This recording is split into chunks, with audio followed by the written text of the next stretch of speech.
So to continue with, we have the Monte Carlo simulation that's often seen here. So there are some steps that are in the Monte Carlo simulation, and basically they have divided things into 6 steps. So it says that describe the Monte Carlo simulation techniques for quantifying exposure and explains the choice of risk, which is hot spots on the exposure profile. Credit exposures are estimated by implementing the following steps in Monte Carlo simulation: factor choice, scenario generation, revaluation, aggregation, post-processing and extraction of statistics. Step 1. Factor choice. The first step involves determining the risk factors that could influence the credit risk. The factors are then used to create model of PFE. Example of risk factor replica included in spot rate, foreign exchange and implied volatility. The factors must be selected to create a model with ability to generate a PFE that represents a large fraction of possible future scenarios. Match a current market variable including yield curve, FX spot rates and commodity prices. Simulate discrete scenario of risk using Monte Carlo framework. Step 2 is scenario generation. A time grid chosen to simulate prices. The time grid has a regime of 50 to 20 simulation time periods in order to estimate the areas of the PFE. Revaluation is step 3. Individual positions are revalued for each time in the future. For example, the values of an interest rate swap position are priced based on risk factors and interest rate based on reasonable yield curve for the time period being evaluated. This step requires efficient valuation model for efficiently managing the number of simulation calculation required. For example, 10,000 simulation involving 200 counterparties and 50 trades with 100 simulation requires 10 billion calculation, which is multiplication of all of them. Then we have step 4, that's aggregation. The revaluation step generate a mix of values given each scenario and a point in time on the time grid. These values are then aggregated to form a net set with appropriate condition for all counterparty evaluate. For example, the exposure for all possible netting set is expressed by the following matrix notation, where we have Ejik is equal to max of Vijk, I equal to 1 to I equal to m, 0. Ejk is exposure of netting at time j in the scenario k with m trades. Thus Vjk denotes mark to market values of trade at time a in scenario. Post processing aggregation steps provide the netting exposure based on scenario numbers and time grid for all counterparties. There is additional effect such as collateral. Each exposure path require post processing to determine the total exposure after analyzing collateral. Extraction of statistic. In the final step, risk metrics are extracted to meet risk management, pricing or regulatory requirements. As shown in step 3, the number of calculation Monte Carlo summation is quite large. Therefore, discrete time points are used to calculate exposure to reduce the number of required calculations. Essentially, the exposure profile incorporates risk appropriate risk hotspots or the key risk area. So I'm repeating this risk hotspot word. It says that discrete time points are used to calculate exposure to reduce the number of calculation required. It is essential that exposure profile incorporates appropriate risk hotspots or key risk areas. Role of risk is defined as the risk of missing jumps in an exposure caused by discontinuity profile that result from a variety of factors like maturity date, option exercise, cash flows, pricing. Non-time homogeneous time grids could be used to control role of risk. However, this may cause the PFE to significantly change daily due to exposure jumps for short time. A more effectively approach is to incorporate critical points into the time grid when exposure changes significantly based on risk factors. Then we have security exposure profiles, and we have got loan and bond PFE, interest rate swap PFE, year cross currency swap PFE, option PFE, and credit derivative PFE. Then we have PFE for equal unequal interest payment, PFE for interest rate option and future swap. Then we have the stochastic equations that we use for different of modeling credit risk exposure. So these graphs are quite important because you might see one of them. I'm not able to bring them on the screen, but I'll talk about them. Maybe you can refer the book while I'm doing this. Now there are these various charts. There are a few things that I want you to understand. On the x-axis we have the PFE percent. It could be 100%, could be 20%, and on the x-axis I have the years and the base years. So the PFE of bonds could be like 100%. You can lose each of the money, and different ways you can have different PFE that could increase, decrease, and so on. So PFE of a bond equal to notional value. The additional exposure of 4-year bond is shown. The resulting interest rate. Bonds typically pay a fixed interest. If interest is declined, then the exposure may increase, and it would come down. So the exposure profile of swaps are typically characterized by peak shape. Yes, before that, if you carefully see that in 4 years that comes to 0, whereas in 8 years it comes down to 0. So these are the PF. It's quite intuitive straight ahead, and then things become interesting when you do the same for swaps. As you remember in FRM part 1 there was a question that the swaps become risky in the mid time, because at the initiation you know what's happening, at the end the exposure is less, so it's all risky in between. So the peak shape resulting from balancing of future uncertainties over payment and the roll-off risk of the swaps over time. If you remember, roll-off risk is defined as a risk of missing jump caused by discontinuity profile that is due to variety of factors like maturity, option, cash flow, and amortization. So that was it. So you can see that it bumps up, then it comes down. The high volatility of FX rate, long maturity, and large final paper result in monotonically increasing exposure for these products, and that's shown in the figure where you have currency swap PFE exposure rate, and it goes on. So if you look at it, interest rate only, it bumps up and comes down, FX increases and the total increases, because wherever you see you have a notional, that's of course the bigger. So of course the percent wise implication would not be large, but it keeps on increasing. So the associated with interest is the majority of exposition for regarding is the final notional value in the FX swap. So it increases where you have FX, because you have to really exchange the notional. You cannot just do a netting and do the difference of amount. Then when you look at the case of option PFE, it increases and increases. The long option upfront premium is less than increasing over time. It's expired. The exact shape is rough. Depends on it whether it's on the money or out the money, but the whole idea is that in option it increases over time. The wrong way risk leads to considerable counterparty risk for credit derivatives. If we look at long protection credit default swap at 99 and 95 confidence, the increase in exposure in early year is as a result of CDS premium widening. The maximum of your CDS occurs when at the credit event when the notional value is paid less the recovery rate. So 95% and 99%. Two graphs are given to us. The 95% is more peaked, sorry, 99% is more weak and 95% is less peaked. So the increase in exposure in early years is the result of CDS premia widening. The maximum exposure for the CDS occurs at the credit event when the notional value is paid less the recovery rate. There is another aim which is how payment frequency and excess rate affect the exposure profile of securities. So impact of payment frequencies, we can compare interest rate swaps, annual, semi-annual, fixed payments are made of floating, quarterly payments are received. And with unequal payment, there is reduction, payments are received more frequently than payments are made. Conversely, a PFE was created for interest rates where interest rates were more frequent than PME, it would have been reversed effect. So, talked about two cases, equal and unequal. In case of unequal, it would be higher than in case of equal.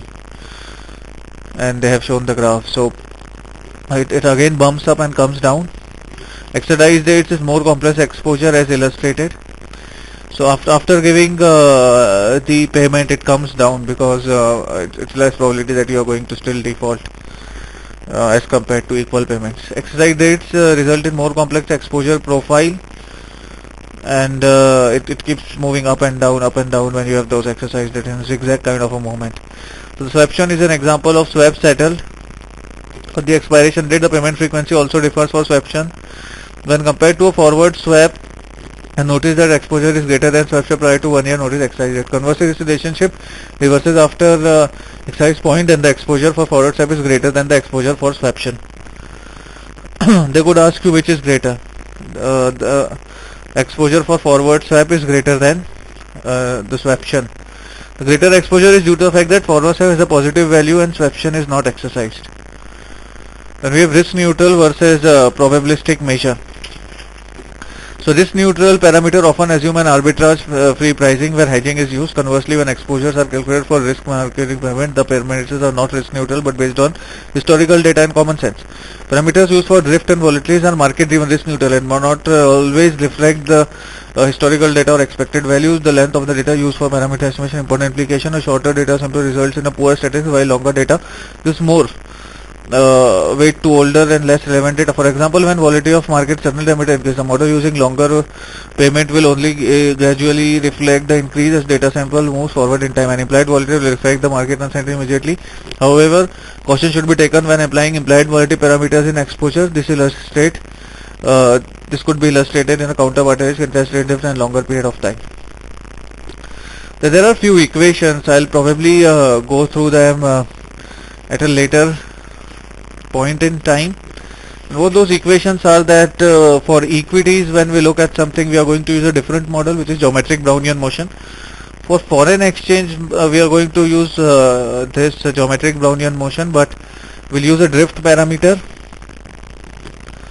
And for commodities also, we are going to use a mean reverting, a deterministic sign or cos to reflect seasonality and things like that for credit spread. For interest rate curves, then modeling netting agreement, how is netting modeled? So net agreement allow two parties to net off settlement position, one of the parties default, and this type of risk is modeled in Monte Carlo. The benefits of netting are realized when MTM values have opposite signs for two trades. Thus the netting calculation is done at an individual level prior to calculating total expected exposure. A single type horizon netting factor is defined by EE, and a weighted average of EE over time period defines expected positive exposure. So they have given a formula here which says E prime jk is equal to max of summation of I to n Vi jk plus Vm plus 1 jk comma 0, which is netting exposure at the time j for simulation, and new exposure when m plus 1 trade is added. So it's whenever you add a new trade, you have to find out the new exposure that's coming into play. Values of summation of Vi jk represent MTM values for netting set at time point j for simulation. These values are used to populate the matrix of netting set level of data. New trades V m plus 1 jk are denoted as needed. The new exposure literal from the aggregation of new trade is computed as E prime jk minus EJK. So we are effectively using Monte Carlo simulation and finding out what would happen if we add a new trade, and the new trade would be the max of the old trade. Find and calculate the netting factor. Given an EPA estimate, netting factor can be calculated EPA no netting upon EPA netting. This results in netting factor value of 100% when there is no netting benefit and 0% when maximum benefit are present. So suppose a 5-year interest rate swap pays an interest rate and receives floating interest rate payments. What is the impact of exposure of netting? Adding netting swap to different rate types. What is the impact of exposure of adding this swap to different rate types? So 4-year swap is added to 5-year swap pair option. The only difference between these two swaps is the maturity. Therefore, the MTM values will be highly correlated. There will be low probability that MTM value will have opposite sign. Netting will be minimum and the netting factors will be close to 0%. So if you have a swap pair and a swap pair position, two swap pair, if you add them, you cannot benefit them. If you have an interest rate swap receiver is added to 5-year swap position, then you can add netting factor. So if you are adding a 4-year interest rate swap receiver is added to 5-year swap pair position, although the maturities don't match, two positions should be exhibit a strong negative correlation. Typical netting would be close to 20% for a reverse position combined swap. However, MTM could diverge over time. Then 5-year cross currency swap is added to 5-year swap pair position. Overall correlation between two positions expected to be very small. Thus the netting factor will be reasonably strong and netting factor will be around 75%. So just reminding you, the result is netting factor value of 100% when there is no netting factor and 0% when maximum netting factors are present. So if there is 75%, then a little bit netting factor will be override. So currency swap versus a 5-year pair swap option. Netting factor calculated in this topic requires Monte Carlo simulation. Therefore, EAP without netting and EP with netting would be needed provided. Thus, we need to simply calculate the netting factor as a percent of sign. A question could be like EP without netting and EP with netting. Then for Monte Carlo simulations are this, compute the netting factor. So that would be division. Netting factor is divided by without netting and with netting, the exposure. So just remember, on the top we have the exposure. Marginal expected exposure, the last topic here. Define and calculate marginal exposure and effect of collateral on exposure. Suppose we set n trades which are single netting agreements. Total exposure for netting a linear combination of marginal exposure for each trade. E total is summation of E. There is no benefit in netting, then the marginal value expected equals the individual E. Netting benefits are present. This will reduce the E total and E1 will be less than EI. Furthermore, the exposure perfectly negative, then the sum of marginal value will be equal to 0. So, and then we could have a numerical on the same. Suppose E without netting and marginally are calculated MC simulation. The result of two trades are present, computed totally E. So E without netting, E with netting, E without netting, E with netting, and the total is adding each one of them. So it would be 3.45 plus 5.84. The total will be very small low correlation when netting benefits are large and will increase correlation increases. When considering two trades with high correlation, the marginal E will both be positive and relatively equal.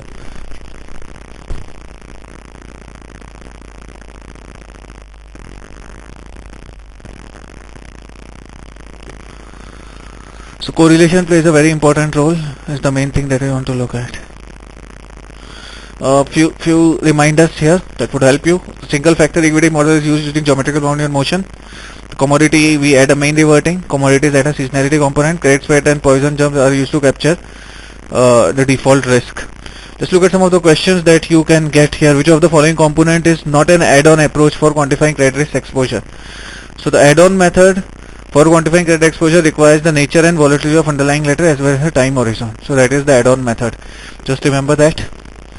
The next question, when Monte Carlo simulation for quantifying credit exposure, the most effective approach used for controlling roll-off risk involves. The most effective for controlling roll-off risk involves critical points into a time grid when exposure changes significantly based on risk factors. So the following securities will most likely result in peak shape for exposure when potential future exposure. So exposure profile of swaps are typically characterized by peak shapes resulting from balancing, overpayment and roll-off risk swap payments over the time. So following best describes the benefits of netting exposure. The benefits of netting exposure are when mark-to-market have opposite signs for trade. And we have supposed an investor hold 4-year interest option where investor pays a fixed. So the following will be most likely result in the smallest netting factor. So although maturity don't match, but 5-year swap receiver and 5-year swap pair should exhibit a strong negative correlation and typical netting factor could be close to 20%. So that was all for this topic. I hope you found it useful. Thank you for watching.